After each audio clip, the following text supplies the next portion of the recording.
Hi anyway welcome back to my channel.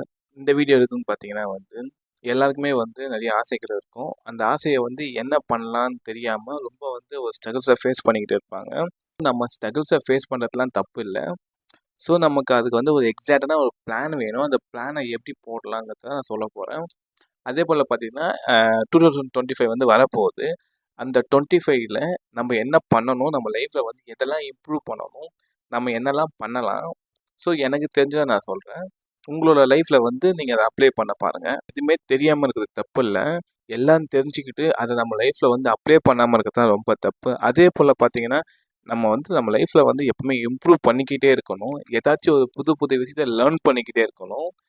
எதுவாக வேணா இருக்கலாம், எந்த ஒரு விஷயத்தில் வேணா இருக்கலாம். ஒரு ஃபினான்ஸாக இருக்கலாம், இல்லை ஒரு எஜுகேஷனாக இருக்கலாம், இல்லை ஒரு நார்மல் லைஃப்பில் பண்ணுற ஒரு விஷயமா இருக்கலாம். எதுவாக வேணா இருக்கலாம். பட் ஆனால் நம்ம என்னென்னா ரெகுலராக ஏதாச்சும் ஒன்று புதுசாக அப்டேட் பண்ணிக்கிட்டே இருக்கணும். நம்ம எந்த அளவுக்கு ஒரு விஷயத்தை புதுசாக லேர்ன் பண்ணிக்கிட்டு இருக்கோமோ நம்மளால் அந்த அளவுக்கு தான் நம்மளால் லைஃப்பில் நெக்ஸ்ட் லெவலுக்கு போக முடியும். அதே போல் பார்த்தீங்கன்னா ஏதாச்சும் ஒன்று பண்ணிக்கிட்டே தான் இருக்கணும். சும்மா ஜஸ்ட் லைக் தட்மே இருக்கக்கூடாது, இருக்கவும் முடியாது. நம்மளோட லைஃப் நெக்ஸ்ட்னு போய்க்கிட்டே தான் இருக்கும். ஸோ நம்மளால் ஸ்டாப் பண்ண முடியாது. ஸோ நமக்கு எப்போ எந்த ஆப்பர்ச்சுனிட்டி வரும் நமக்கு தெரியவே தெரியாது. எந்த ஆப்பர்ச்சுனிட்டி வந்தாலும் அந்த ஆப்பர்ச்சுனிட்டியை நம்ம கரெக்டாக தக்க வச்சுக்க ரெடியாக இருக்கணும். 2025 வந்துச்சு, நம்ம என்ன பண்ணலாம் அப்படின்னு யோசிக்கும் போது எல்லாருக்குமே என்ன தோணும், நிறைய கன்ஃபியூஷன் இருக்கும். ஃபஸ்ட்டு என்ன பண்ணுங்கன்னா ஒரு நோட் எடுத்து எழுதுங்க. என்ன பண்ணணும், என்னெல்லாம் வேணும் உங்களுக்கு, நீங்கள் எதெல்லாம் லேக் ஆகுறீங்க, எதெல்லாம் நீங்கள் லேர்ன் பண்ணணும்னு நீங்கள் நினைக்கிறீங்களோ அதெல்லாம் எழுதுங்க. ஸோ அது மூலயமா உங்களோட லைஃப்பை நீங்கள் நெக்ஸ்ட் எங்கே பிளான் பண்ணியிருக்கீங்களோ அங்கே யோசிக்கிறீங்களோ அங்கே உங்களால் ஈஸியாக போக முடியும். நான் என்ன சொல்கிறேன்னு பார்த்தீங்கன்னா ஃபஸ்ட்டு பார்த்தீங்கன்னா பர்சனல் க்ரோத்னு பார்த்தீங்கன்னா உங்களை எந்த விதத்தில் இம்ப்ரூவ் பண்ணலாம், உங்கள் மைண்ட் செட்டை எப்படி இம்ப்ரூவ் பண்ணலாம், இன்னுமே உங்களோட மைண்ட் செட்டை எப்படி இம்ப்ரூவ் பண்ணலாம், எதை கற்றுக்கலாம், எதில் நீங்கள் ரொம்ப ஆர்வமாக இருக்கீங்களோ அதில் எப்படி இன்னுமே ரொம்ப நேக்காக உங்களோட ஒர்க்கை பண்ணலாம், இன்னும் என்ன இம்ப்ரூவ் பண்ண முடியும். உங்கள் லைஃப்பில் ஒரு கோல் செட் பண்ணி அந்த கோலுக்கு ஏற்ற மாதிரி எதெல்லாம் பண்ணணுமோ அதெல்லாம் ஸ்டெப் பை ஸ்டெப் பண்ண ஸ்டார்ட் பண்ணுங்கள். ஏன்னா ஜஸ்ட் லைக் தட் நீங்கள் மைண்டில் யோசிச்சிங்கன்னா அது பண்ணணுமான்னு கேட்டிங்கன்னா உங்களுக்கே மறந்து போயிடும் காலப்போக்கில். அந்த மாதிரிலாம் இல்லாமல் ஒரு கோல் செட் பண்ணுங்கள், எழுதி வைங்க. ஸோ அதுக்கு ஸ்டெப் பை ஸ்டெப் என்னென்னலாம் பண்ணலாம்னு சொல்லிட்டு அதையும் நோட் பண்ணி வைங்க. ஒவ்வொரு ஸ்டெப்புமே நீங்கள் முடிக்கும் போது ஜஸ்ட் டிக் பண்ணி ஸோ கொஞ்சம் கொஞ்சமாக உங்களோட ஸ்டெப்ஸை நீங்கள் ஃபுல்ஃபில் பண்ண நீங்கள் டிக் பண்ணுங்கள். ஒரு சின்ன சின்ன ஸ்டெப்ஸ் எடுக்கிறது மூலியமாக உங்களோட கோலை உங்களால் ஈஸியாக அச்சீவ் பண்ண முடியும். அதே போல் உங்களை மைண்ட் செட்டை வளர்த்துக்குங்க. நமக்கு எப்பவுமே நம்மளோட அண்டர்ஸ்டாண்டிங் மாறிக்கிட்டே இருக்கும். லாஸ்ட் இயர் நம்ம ஒரு விஷயத்தை பிலீவ் பண்ணியிருப்போம், ஆனால் இந்த வருஷம் அதை பிலீவ் பண்ண மாட்டோம். அதை விட ஒரு அப்டேட்டான ஒரு மைண்ட் செட் நமக்கு இருக்கும். லாஸ்ட் இயர் நம்ம ஒரு விஷயம் தப்பு நினச்சிருப்போம், ஆனால் இந்த வருஷம் பார்த்திங்கன்னா அது தப்பு இல்லை, அது ஏதோ கரெக்ட் மாதிரி இருக்குன்னு தோணும். நெக்ஸ்ட் இயர் இன்னும் ஒரு அண்டர்ஸ்டாண்டிங் வரும். ஸோ நம்மளோட அண்டர்ஸ்டாண்டிங் பார்த்தீங்கன்னா டே பை டே மாறிக்கிட்டே தான் இருக்கும். ஸோ நீங்கள் என்ன பண்ணணுமோ உங்களோட மைண்ட் செட்டை ரொம்ப ப்ராடாக வச்சுக்கோங்க. நீங்கள் உங்களோட மைண்டை வளர்த்துக்குங்க. உங்களுக்கு நீங்கள் என்ன நினைக்கிறீங்களோ அதை பண்ணுங்கள். இன்னும் எப்படி நல்லா பண்ணலான்னு யோசிங்க. உங்களோட மைண்ட் செட் தான் எல்லாமே. உங்களால் முடியாதுன்னு எதுவுமே இல்லை. நீங்கள் முடியாதுன்னு நினச்சிங்கன்னா உங்களால் முடியவே முடியாது. உங்களால் முடியும்னு யோசிங்க. இங்கே யோசிச்சிங்கன்னா ஆட்டோமேட்டிக்காக உங்களுக்கு அது ஹேப்பன் ஆகும். நம்மளால் முடியும்னு நீங்கள் நினச்சிங்கன்னா உங்களால் என்ன வேணால் முடியும். ஈவன் தோ நிலாவுக்கு போகணும்னு நினச்சா கூட நம்மளால் போக முடியும். நிலாவுக்கு போகணும்னு நினச்சதுனால நிறைய பேர் நிலாவுக்கு போயிருக்காங்க. உங்களோட மைண்ட் செட்டை ரொம்ப பெருசாக வைங்க. ஜஸ்ட்டு நீங்கள் நமக்கு கண்ணுக்கு தெரிஞ்ச விஷயத்தையே பண்ணணும்னு அவசியம் இல்லை. கண்ணுக்கு தெரியாதது யாருமே பண்ணாததா பார்த்து உங்களோட உங்களோட கோலை செட் பண்ணுங்கள். அதை எப்படி அச்சீவ் பண்ணலான்னு பாருங்கள். எல்லாருமே நம்மளோட லைஃப்பில் பார்த்திங்கன்னா நம்ம பார்க்குற பெரிய பெரிய ஆளுங்க எல்லாருமே இதுக்கு முன்னாடி யாருமே பண்ணாத ஒரு விஷயத்தை தான் அச்சீவ் பண்ணியிருக்காங்க, கண்டுபிடிச்சிருக்காங்க, அதை பண்ணி காட்டியிருக்காங்க. அவங்க நினச்சி அதை பண்ணியும் காட்டியிருக்காங்க.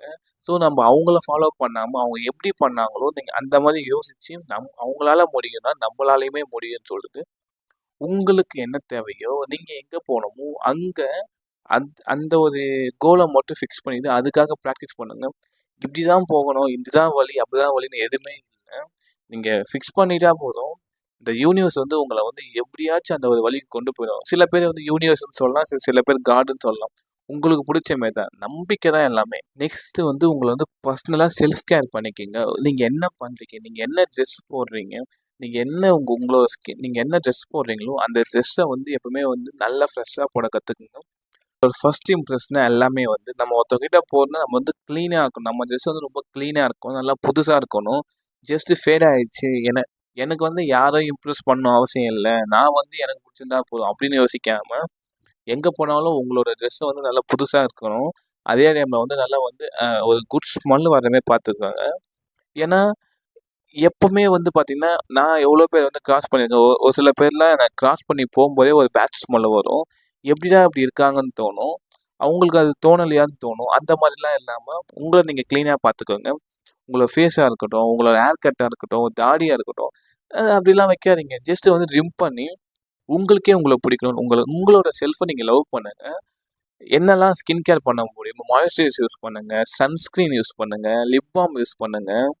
எல்லாமே உங்களுக்கு என்னெல்லாம் பண்ணணும்னு தோணுது எல்லாமே பண்ணுங்க, கற்றுக்குங்க. அப்படி தெரியலனா கூட கற்றுக்குங்க. 4 பேர்கிட்ட கேளுங்க, கேட்கறது தப்பே இல்லை. யாரெல்லாம் நல்லா இருக்காங்கன்னு நீங்கள் யோசிக்கிறீங்களோ, நல்லா பண்ணுறாங்க யோசிக்கிறீங்களோ, ஸ்ட்ரெயிட்டாக போயிட்டு கேளுங்க அவங்ககிட்ட. எனக்கு இந்த மாதிரி இருக்குது, எனக்கு நான் இது பண்ணணும்னு நினைக்கிறேன், எனக்கு வந்து டீச் பண்ணுங்க. அப்படி இல்லையா, யூடியூப்ல எவ்வளோ வீடியோஸ் இருக்குது, ஜஸ்ட் சர்ச் பண்ணுங்க. உங்களுக்கு என்ன தேவையோ சர்ச் பண்ணி பாருங்க. நெக்ஸ்ட் உங்களோட ரிலேஷன்ஷிப்பை வந்து ரொம்ப ஸ்ட்ராங்காக பில்ட் பண்ணுங்க. மேபி நீங்கள் லவ் பண்ணுற பர்சனாக இருக்கட்டும், இல்லை உங்கள் ஃபேமிலி மெம்பராக இருக்கட்டும், நம்மளோட பேரண்ட்ஸாக இருக்கட்டும், நம்மளோட சிஸ்டர்ஸாக இருக்கட்டும், யாராக வேணா இருக்கலாம், தப்பு இல்லை. அவங்கக்கிட்ட இருந்து நீங்கள் என்ன பண்ணுறீங்க, என்ன பண்ணலைன்னு பாருங்கள். அவங்க என்ன எதிர்பார்க்குறாங்கன்னு பாருங்கள். உங்களால் என்ன கொடுக்க முடியும்னு பாருங்கள். எப்பவுமே அடுத்தவங்களுக்கு உங்களோட பெஸ்ட்டை கொடுக்க ட்ரை பண்ணுங்கள். அது தாண்டி உங்களுக்கு நீங்கள் உங்கள் பெஸ்ட்டை கொடுக்கணும். அடுத்தவங்களுக்கு பெஸ்ட்டு கொடுக்கணும், அதே டைமில் உங்களுக்கும் நீங்கள் உங்கள் பெஸ்ட்டை கொடுக்கணும். ஏன்னா ஒரு ரிலேஷன்ஷிப் கூட நம்ம வந்து ஒரு நல்ல ஒரு அட்டாச்சாக இருக்கிறது வந்து ரொம்ப நல்ல விஷயம். ஒரு மைண்ட்ஃபுல்லாக இருக்கணும். ஒரு மாதிரி நச்சுன்னு இல்லாமல் ஒரு மைண்ட்ஃபுல்லாக இருக்க கற்றுக்கோங்க. எல்லார்கிட்டையுமே நல்லா பேசுங்க. நேரத்தை வந்து வேல்யூ பண்ணுங்க. பேசுங்க வாயை திறந்து. நீங்கள் என்ன நினைக்கிறீங்களோ உங்களோட ஃபேமிலி மெம்பர்ஸ்கிட்டயோ உங்களுக்கு பிடிச்சவங்ககிட்டயோ பேசுங்க. நீங்கள் நான் இது நினைக்கிறேன், எனக்கு இது வேணும். அதே போல் உங்களுக்கு ஏதாச்சும் வேணும், இல்லை சில பேருக்கு வந்து பர்த்டேக்கு வந்து சர்ப்ரைஸ் பண்ணணும்னு நினைப்பாங்க. சில பேர் வந்து இது இப்படி பேசணும்னு யோசிப்பாங்க. எதுவாக வேணா இருக்கலாம். ஜஸ்ட்டு வந்து வாயை திறந்து பேசுங்க. நீங்கள் என்ன நினைக்கிறீங்களோ, உங்களுக்கு என்ன தேவையோ அதை நீங்கள் பேசுங்க. அதை சொல்லுங்க. சொன்னா தான் தெரியும். அவங்களுக்குமே வந்து ஒரு கம்யூனிகேஷன் கேப்பே இல்லாமல் இருக்கு. பேசணும், கம்யூனிகேட் பண்ணுங்க. நீங்கள் என்ன நினைக்கிறீங்களோ அதை கம்யூனிகேட் பண்ணால் தானே எல்லாருக்குமே தெரியும். உங்களோட கரியர்லையும் உங்களோட ஃபினான்ஸ்லையும் நீங்கள் எந்த ஸ்டேஜில் இருக்கீங்க, நீங்கள் எங்கே போகணுங்கிறத வந்து பாருங்கள். அதை எப்படி வந்து இன்னும் இம்ப்ரூவ் பண்ணலாம். உங்கள் கரியர் வைஸாகவும் இருக்கலாம், இல்லை உங்களோட ஃபினான்ஸ் வைஸாகவும் இருக்கலாம். உங்களோட சேவிங்ஸ் என்ன பண்ணுறீங்கன்னு பாருங்கள். நீங்கள் இன்வெஸ்ட்மெண்ட் என்ன பண்ணுறீங்கன்னு பாருங்கள். சேவிங்ஸும் பண்ணல, இன்வெஸ்ட்மெண்ட்டும் பண்ணல நீங்கள் யோசிக்கிறீங்கன்னா, சேவிங்ஸ் எப்படி பண்ணலான்னு யோசிங்க, இன்வெஸ்ட்மெண்ட் எப்படி பண்ணலான்னு யோசிங்க. இன்னும் உங்களோட சேலரி எப்படி இம்ப்ரூவ் பண்ணலான்னு யோசிங்க. உங்களோட கரியரில் நீங்கள் இன்னும் எப்படி இம்ப்ரூவ் பண்ணலான்னு யோசிங்க. யோசிக்கிறது மட்டும் இல்லாமல் அதை எழுதி வச்சு அதை எப்படி வந்து நீங்கள் எது ப்ராசஸ் பண்ணலான்னு யோசிங்க. நம்மளோட ஹெல்த்தையும் நம்மளோட வெல்னஸையும் நம்ம ரொம்ப நல்லா பார்த்துக்கணும். எல்லாருமே பார்த்தீங்கன்னா ஒரு இயர் வந்து ஸ்டார்ட் ஆனாலே போதும் எல்லாமே ஜிம்முக்கு போய் ஜாயின் பண்ணுவாங்க. நல்லா ஒரு 4 to 5 days அட்லீஸ்ட் ஒரு 1 month நல்லா போவாங்க ஜிம்முக்கு. அண்ட் தென் அதுக்கப்புறமா பார்த்தீங்கன்னா வந்து ஜிம்முக்கு போகிறதே ஸ்டாப் பண்ணிடுவாங்க. அந்த மாதிரிலாம் இல்லாமல் ரெகுலராக போங்க. கன்சிஸ்டன்சியாக பண்ண பாருங்கள். நம்மளோட பாடி தான் நமக்கு ரொம்ப முக்கியமே வந்து. ஜஸ்ட் லைக் தட் மாதிரி வந்து எங்கேயுமே ஸ்டாப் பண்ணாதீங்க. நீங்கள் என்ன பண்ணாலும் வந்து அதை கன்சிஸ்டன்சியாக பண்ண கற்றுக்குங்க. ஜஸ்ட் லைக் தட் மாதிரி பண்ணிக்கிட்டு இருக்காதிங்க. ஒரு அக்கேஷ்னலாக பண்ணாமல் ஒரு கன்சிஸ்டன்சியாக பண்ண பாருங்கள். ஜிம்முக்கு போனாலும் சரி, இல்லைனா வந்து வேறு என்ன கற்றுக்கலான்னு பாருங்கள். உங்களோட பாடியை எப்படி இம்ப்ரூவ் பண்ணலான்னு பாருங்கள். அதே டைமில் நீங்கள் என்ன சாப்பிட்றீங்களோ அதை எப்படி மைண்ட்ஃபுல்லாக சாப்பிட்லான்னு பாருங்கள். எப்படி ஹெல்த்தியாக சாப்பிட்லான்னு பாருங்கள். ஜஸ்ட்டு கண்டதை வந்து நம்ம வயிற்றுக்குள்ளே போடாமல் எப்படி ஹெல்த்தியாக சாப்பிட்லாம், என்னெல்லாம் சாப்பிட்லாம், நீங்கள் என்ன சாப்பிட்றீங்களோ உங்களுக்கு தெரியணும். அதோட குட்ஸ் என்ன, அதோட பேட்ஸ் என்ன, அதை எப்படி இம்ப்ரூவ் பண்ணலான்னு உங்களுக்கு தெரிஞ்சிருக்கணும். தெரியாமல் எதையுமே சாப்பிடாதீங்க. ஓகே, என்னால் ஜிம்முக்கு போக முடியலன்னா 50 days சேலஞ்ச், ஒரு 100 days சேலஞ்ச், ஒரு 150 days சேலஞ்ச், இல்லை 200 days சேலஞ்ச் மாதிரி ஒரு சேலஞ்சை வச்சுக்கோங்க. உங்களுக்கே நீங்கள் ஒரு சேலஞ்ச் வைக்கும்போது வந்து தைரியமாக நீங்கள் பண்ணுவீங்க. அதை கன்சிஸ்டன்சியாக பண்ணுங்க. லாஸ்ட்டாக பார்த்தீங்கன்னா உங்களோட கம்யூனிட்டியும் என்விரான்மெண்ட்டையும் வந்து சேஞ்ச் பண்ணுங்க. ஒரு சில பேர் இன்ட்ரோவர்ட்டாக இருப்பாங்க. ஸோ அவங்க வந்து எக்ஸ்ட்ரோவர்ட்டாக ஆகிறதுக்காக என்னெல்லாம் பண்ண முடியுமோ இப்போவே பேசுங்க. யாரும் வந்து அவங்க வந்து பிடிச்சிக்க மாட்டாங்க, அப்படி தூக்கி சாப்பிட மாட்டாங்க. ஜஸ்ட்டு பேசுங்க. நீங்கள் என்ன நினைக்கிறீங்களோ அதை வந்து வெளியே போய் பேசுங்க. அதே போல் நெட்வொர்க் பில்ட் பண்ண கற்றுக்கோங்க. ஜஸ்ட் லைக் தட் மாதிரி நம்ம ஒரு வீட்டிலேயே உட்காந்துக்கிட்டு, இல்லை ஒரு ஆஃபீஸுக்கு போயிட்டு வந்து, இல்லை ஸ்கூலுக்கு இல்லை காலேஜுக்கு போயிட்டு வந்தோன்னா அது அப்படி கிடையாது.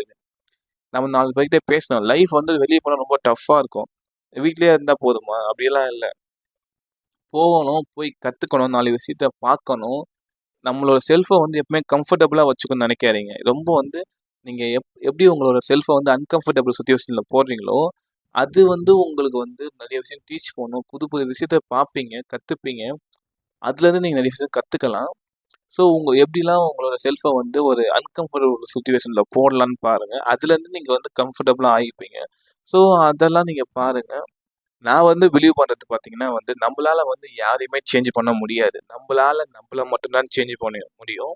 ஸோ மற்றவங்க சேஞ்ச் பண்ண மற்றவங்க சேஞ்ச் ஆக மாட்டாங்க. இவங்க வந்து எனக்கு நல்லது பண்ண மாட்டாங்க. அவங்க அப்படி இருக்காங்க, இவங்க அப்படி இருக்காங்கன்னு புலம்பாம, நீங்கள் ஆனஸ்ட்டாக மனசாட்சியோட உங்களை சேஞ்ச் பண்ண பாருங்க. நீங்கள் உங்களை சேஞ்ச் பண்ணால் போதும். உங்களோட சுற்றி இருக்க அந்த சர்க்கம்டன்ஸ் பார்த்தீங்கன்னா, இந்த என்விரான்மெண்ட் பார்த்தீங்கன்னா ஆட்டோமேட்டிக்காக சேஞ்ச் ஆகும். அப்புறம் யோசிப்பீங்க, எப்படிடா பரவாயில்லையே, எப்படி இதெல்லாம் எப்படி சேஞ்ச் ஆச்சு, நான் இதெல்லாம் சேஞ்ச் பண்ணணும்னு நினச்சேனே அப்படின்னு உங்களுக்கு தோணும். கடைசியாக பார்த்தீங்கன்னா நான் என்ன சொல்ல வரேன்னு பார்த்தீங்கன்னா, உங்களுக்கு நீங்கள் எதுலலாம் லேக் ஆகிறீங்களோ அதெல்லாம் பண்ண பாருங்க. ஒரு ஃப்ரீடமாக பண்ணுங்க. நீங்கள் வந்து கொஞ்சம் லாஜிக்காக யோசிங்க. நீங்கள் என்ன பண்ணணுமோ அதை ஃப்ரீடமாக பண்ணுங்க. நீங்கள் என்ன யோசிக்கிறீங்களோ தைரியமாக பண்ணுங்க. ஃபெயிலியர் வரட்டும், பரவாயில்ல. நீங்கள் ஒரு விஷயம் பண்ணுறீங்கன்னா, சக்ஸஸ் வருதுன்னா ஓகே ஃபைன், நீங்கள் சக்ஸஸ் ஆகிட்டீங்க. அப்படி அதில் ஃபெயிலியர் வந்துச்சுன்னா சூப்பருங்க. ஃபெயிலியர் வந்திருக்கு. அதுலேருந்து நீங்கள் நிறைய விஷயம் கற்றுக்கலாம். நெக்ஸ்ட்னு போகலாம். அந்த எக்ஸ்பீரியன்ஸை வச்சு நீங்கள் நெக்ஸ்ட் ஒரு விஷயம் ஸ்டார்ட் பண்ணும்போது அந்த ஒரு மிஸ்டேக்ஸ் பண்ணாமல் இருப்பீங்க. ஸோ எந்த ஒரு விஷயம் பண்ணாலும் ரெகுலராக பண்ண ஸ்டார்ட் பண்ணுங்கள். உங்களோட 2025 வந்து புதுசாக, ஸ்மார்ட்டாக, ரொம்ப அழகாக ஸ்டார்ட் பண்ணுங்கள். உங்களுக்கு என்னோடய வாழ்த்துக்கள். இது வரைக்கும் இந்த வீடியோவை பார்த்துக்கிட்டு இருந்தவங்களுக்கு ரொம்ப தேங்க்யூ ஃபார் திஸ். தேங்க்ஸுங்க என்னோடய வீடியோ பார்த்துருக்கு. உங்கள் கூட வந்து வளர்றேன். நீங்களுமே வளருங்க. உங்களோட செல்ஃபை வந்து எப்படி இம்ப்ரூவ் பண்ணலான்னு பாருங்கள். மைண்ட் செட்டாக இருக்கட்டும், உங்களோட ஃபினான்ஸாக இருக்கட்டும், உங்களோட பர்சனல் க்ரோத்தாக இருக்கட்டும், உங்களோட என்விரான்மெண்ட்டாக இருக்கட்டும், எப்படிலாம் வந்து உங்களால் வந்து ரொம்ப அழகாக வந்து கொண்டு போக முடியும்னு பாருங்கள். இன்னும் டெவலப் பண்ண முடியும் பாருங்கள். இன்னும் இம்ப்ரூவ் பண்ண முடியுமான்னு இன்னும் எப்படிலாம் இம்ப்ரூவ் பண்ண முடியும்னு யோசிங்க. ஓகே, தேங்க்யூ ஃபார் திஸ் வாட்சிங். ஓகே, பாய்.